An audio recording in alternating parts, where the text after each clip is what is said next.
South India shopping మాల్లో block buster Ashadham #1 kilo sale.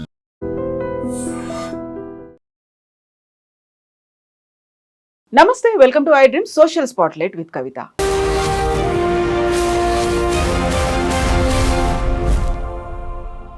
Kerala nurse Nimisha ప్రియకి యెమెన్లో ఉరిశిక్ష పడుతుందా? రోజుకో రకమైనటువంటి కథనం అయితే బయటకు వస్తుంది. యాక్చువల్గా అక్కడ ఏం జరుగుతుంది అనేది బయటి ప్రపంచానికి తెలియకపోయినప్పటికీ నిమిష ప్రియ చేతిలో హతులైనటువంటి కుటుంబ సభ్యులు మాత్రం చెప్తున్న మాట, మేము బ్లడ్ మనీని ఎక్స్పెక్ట్ చెయ్యట్లేదు, ప్రాణానికి ప్రాణం కావాలి అనేది.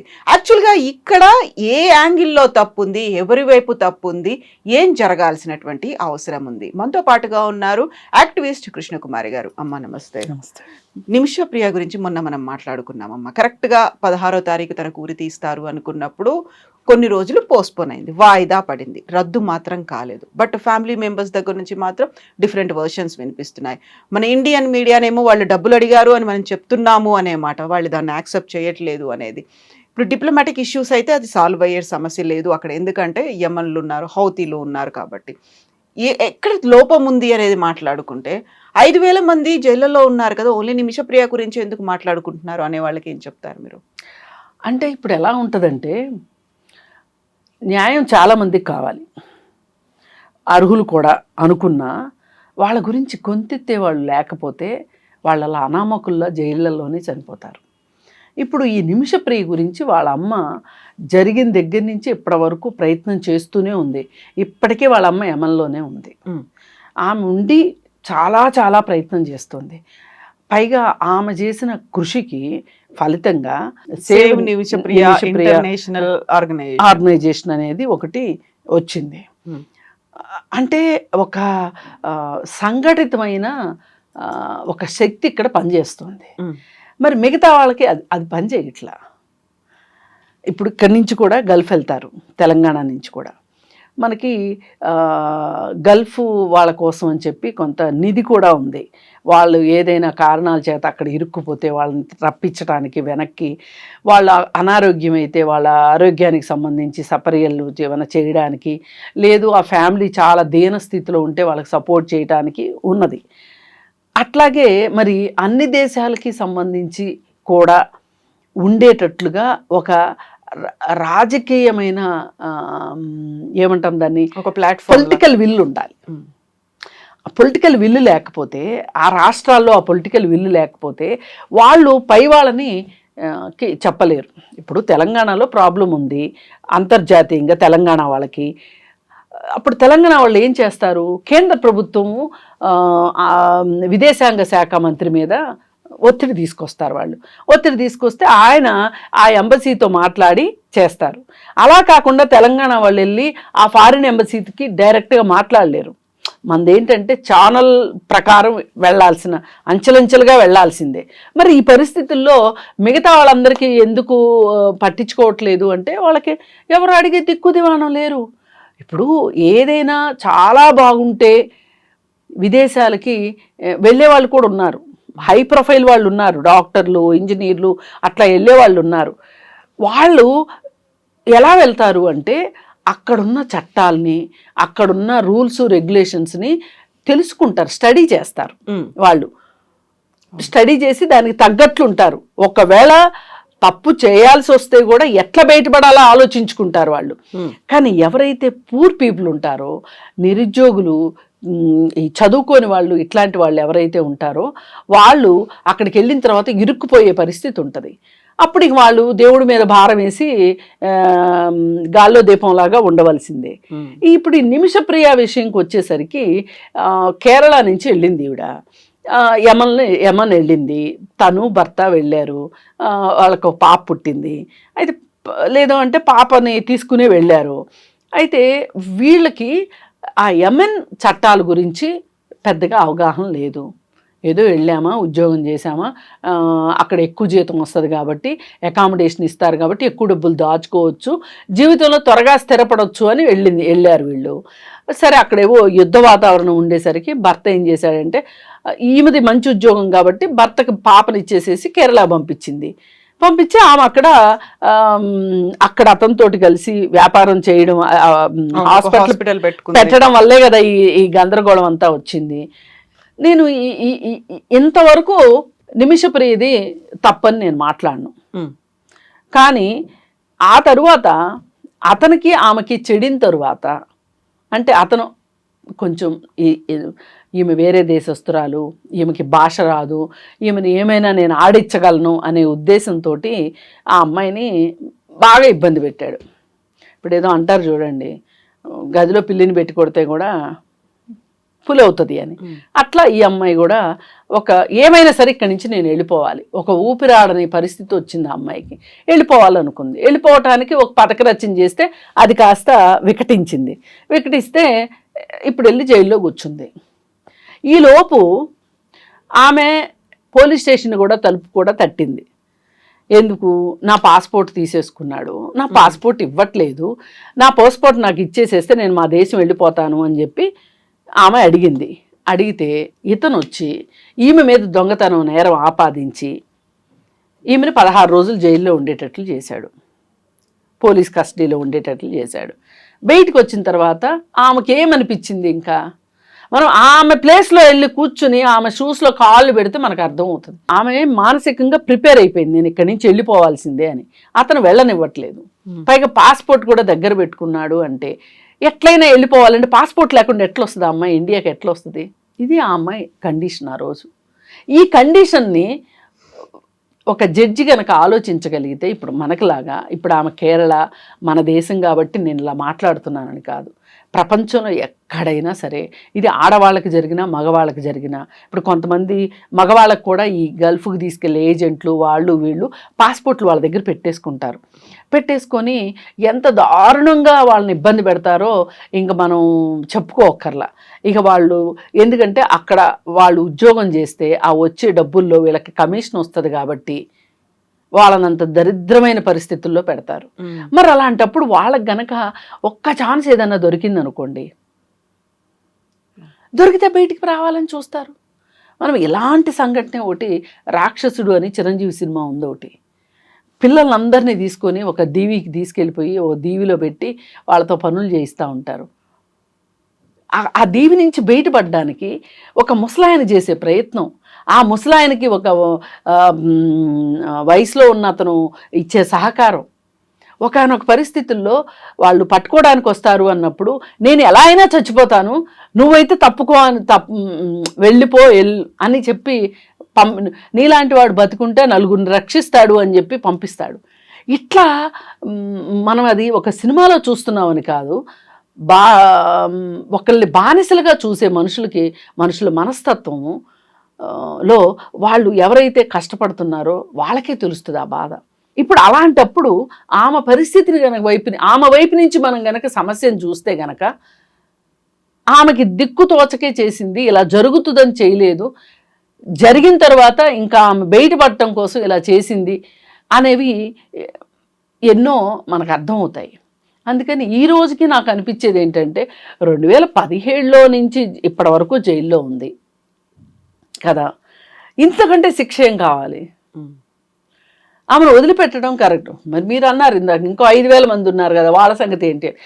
ఎవరినైనా సరే అండి, ఇలా విదేశాలకు వెళ్ళి తెలిసి తెలియక ఆ చట్టాలు అర్థం కాక, భాష అర్థం కాక నేరాల్లో ఇరుక్కున్న వాళ్ళకి అంతర్జాతీయంగా ఒక సహాయ సహకారాలు అందించాల్సిన అవసరం అయితే ఖచ్చితంగా ఉంది.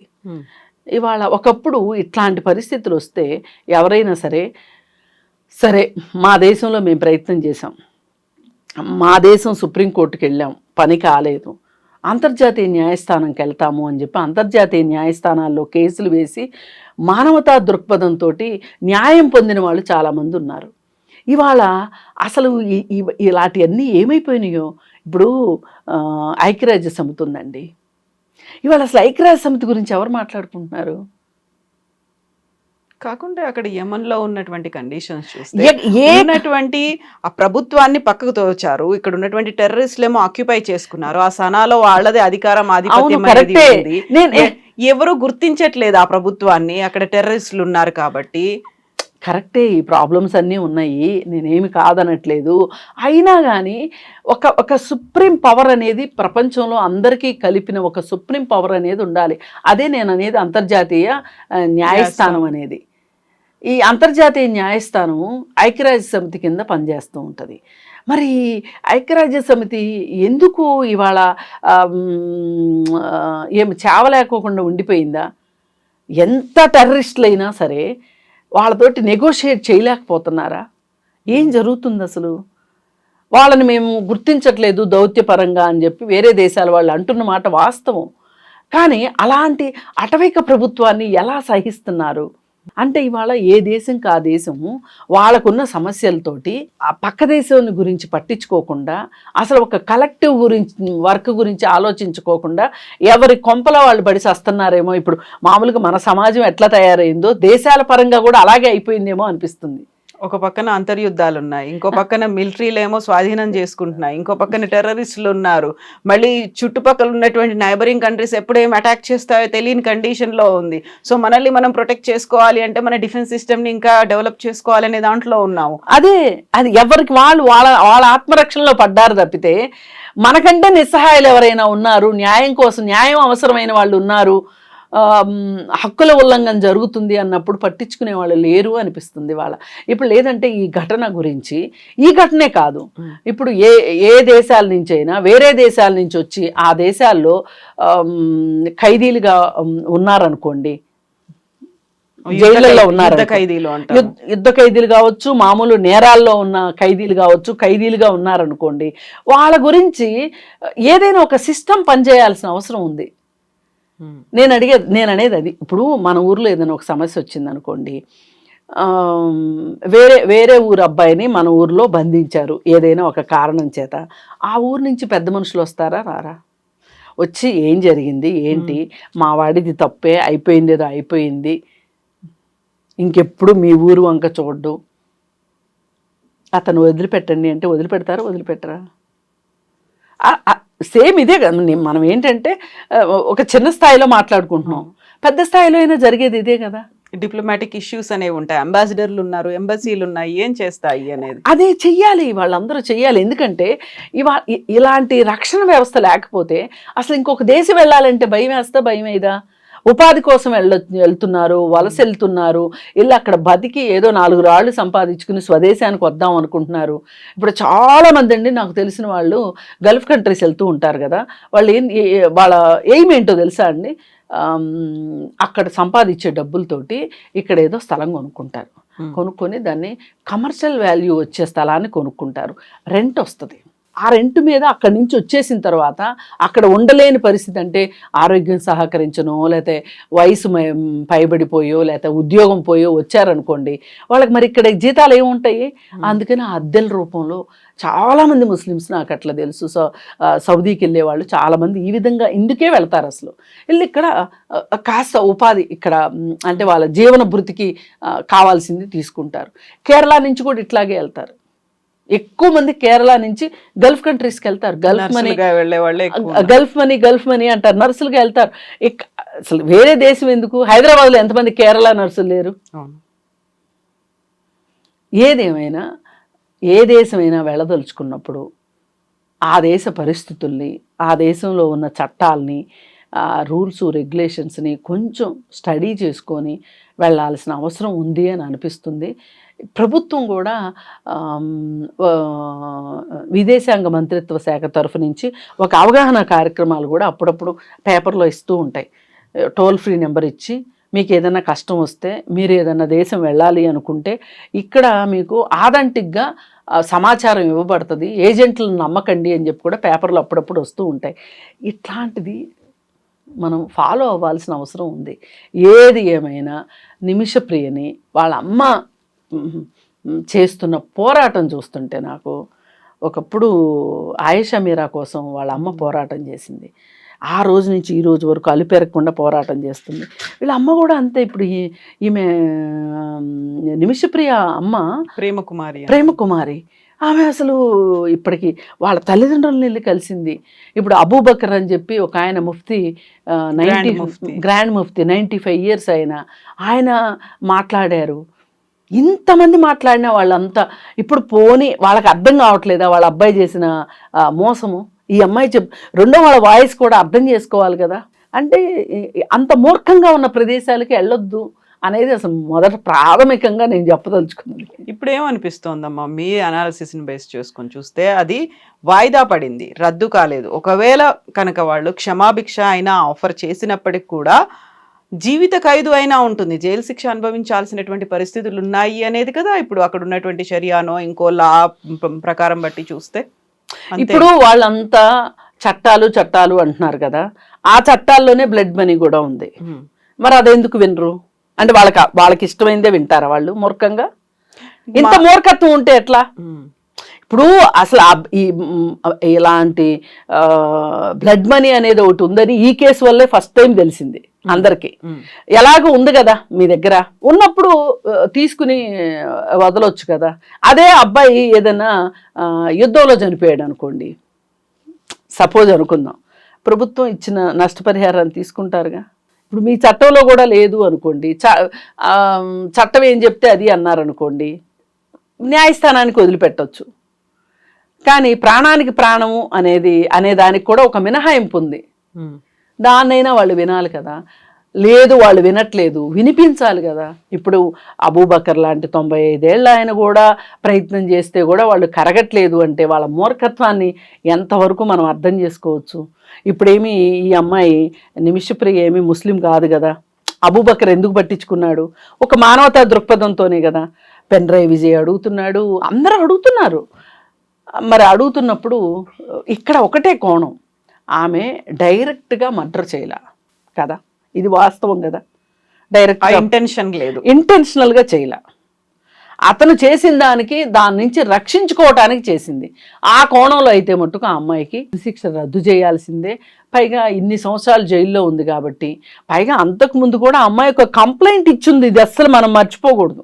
పోలీస్ స్టేషన్ కంప్లైంట్ ఇచ్చింది కదా, నా పాస్పోర్ట్ స్వాధీనం చేసుకున్నాడు, ఇవ్వట్లేదు అని. అప్పుడు ఎందుకు ఆ పోలీసులు ఎందుకు పట్టించుకోలేదు? అప్పుడు అంటే మీకు నొప్పి వస్తేనే నొప్పా. ఇది మాట్లాడగలిగే ఒక అంతర్జాతీయ శక్తి ఉండాలి అనేది నా ఉద్దేశం. లేదు అంటారా, ఎవరు ఊర్లో వాళ్ళు ఉండండి, ఊరు దాటి వెళ్ళకండి, వాళ్ళకి కావాల్సిన ఉపాధి కల్పించండి, సింపుల్. ఎస్ అమ్మా, చూద్దాం, వెయిట్ చేద్దాం ఏం టైం. కానీ నిమిషానికి ఏం జరుగుతుంది, ఏ నిమిషానికి ఏం జరుగుతుందో, నిమిషప్రియ విషయంలో ఏం జరుగుతుందో, ఆ తల్లికి కూతురు, ఒక కూతురికి తల్లి దక్కాలి అని మనం మనస్ఫూర్తిగా కోరుకుందాం. ఎస్ అమ్మా, థ్యాంక్ యూ సో మచ్ అమ్మా. నిజంగా ప్రస్తుతం ఉన్నటువంటి సమాజం దేనికి ప్రయారిటీ ఇస్తుంది? ఆర్థిక సంబంధాల చుట్టూ మాత్రమే తిరుగుతుంది. మళ్ళీ ఎన్నికలంగానే చాలా విరక్తి కలుగుతున్నాం. మంచి అనిపిస్తుంది కదా, లేడీస్ కూడా ఛాలెంజింగ్ జాబ్స్ చేసినప్పుడు చాలా బాగుంటది. ట్రాఫిక్ అసిస్టెంట్స్ గా నియమించిన ట్రాన్స్జెండర్స్ అందరితో సాల్యూట్ చేయించుకుంటున్నారు. ఫుడ్ డెలివరీ ఇవ్వటానికి వెళ్ళినటువంటి డెలివరీ బాయ్ అనిల్ పై కళ్ళ ముందు